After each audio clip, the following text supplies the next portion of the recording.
All right, Bill, the one-run win tonight. You guys are now 15-7 one-run games. Why have you guys had so much success in those kind of games, and what was the difference tonight?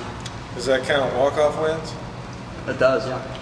Well, again, we are, and Blake hit on it yesterday in here, we somehow, some way, we're a good late-inning team all around for the most part, offensively, pitching, defensively. So, you know, that was just that's just one of those games where both starters didn't have it. And, you know, you better offensively and defensively battle. I thought one of the unsung heroes for sure was Spurgeon tonight coming in. I think he put up 3, maybe 4 zeros for us, which is huge because he didn't throw as well as he could have last night. So he bounced back and did a great job for us. But you know, I think our guys are rewarded because they don't quit.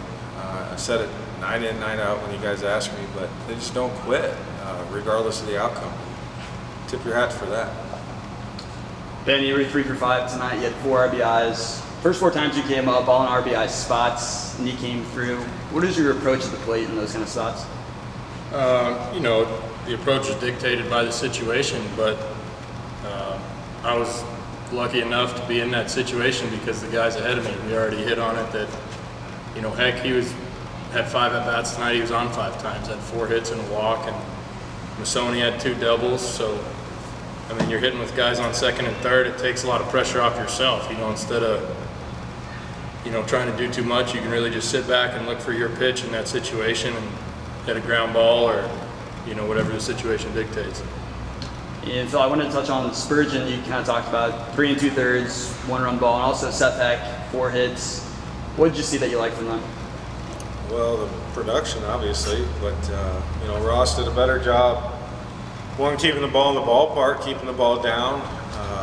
He may have, if I remember right, I think he maybe walked 1 guy.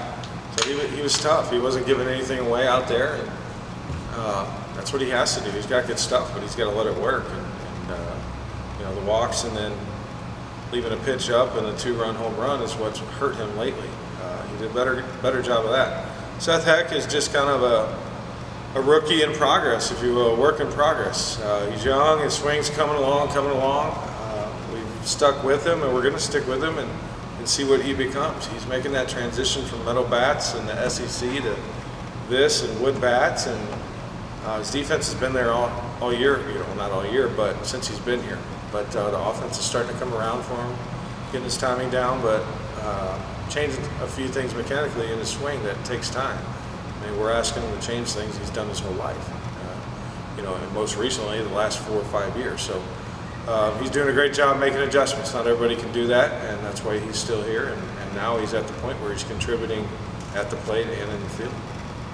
And then you guys trailed 3-0 after the top of the first. You guys fought back 4 runs in the bottom half, then eventual victory 10-9. Seems like you guys have done that quite a bit. How do you guys stay, you know, upbeat and positive even though when you're trailing early? Oh, I mean, a situation like that, right out of the gate, you see that their starter's struggling, and, you know, ours was too, but, you know, you watch that guy warming up, you see that he's struggling, and, you know, it kind of gives you that extra bit of confidence, per se, and, you know, get the first couple guys on with Heck and Masoni, and then one thing leads to another 4 spot later. It kind of gives you that hope in the first inning, saying, oh, we can get 4 in the first, and then you just build off it the rest of the game. And Phil, Tyler, allowed a 2-run home run last night. Lava Closure was one who got out of short memory. Did he kind of prove that to you tonight? Yeah, there's no doubt.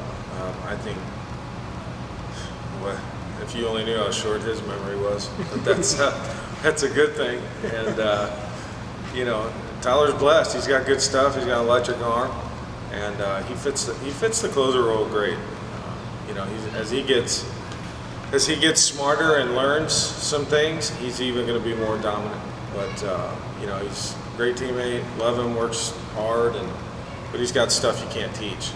It's put away stuff, and you know, the minute you start seeing Thompson not just striking guys out, but forcing contact and getting guys out, he's gonna be close to unstoppable. And you know, he's fun to watch. But you know, you're right. He bounced back, and that's what you got to do with your closer. You got to get him the ball the next night, no matter what, and say go get it. Forget about it. That also helps with the short-term memory. You know that doesn't linger as long that way. Thanks, guys.